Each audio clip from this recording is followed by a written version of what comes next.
વડોદરા શહેર નજીક ગોલ્ડન વેલી સોસાયટીમાં વરસાદી પાણી ભરાયા, રહીશોને ભારે હાલાકી.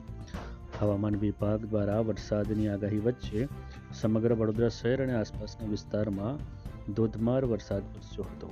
સતત વરસાદને કારણે અનેક નીચાણવાળા વિસ્તારમાં પાણી ભરાઈ જતા જનજીવન પ્રભાવિત થયું હતું. વડોદરા શહેર નજીક આવેલ બાઘોડિયા તાલુકાના આમોદર ગામ પાસે આવેલી ગોલ્ડન વેલી સોસાયટીમાં પણ વરસાદી પાણી ઘૂસી જતા રહીશોને ભારે હાલાકીનો સામનો કરવો પડ્યો હતો.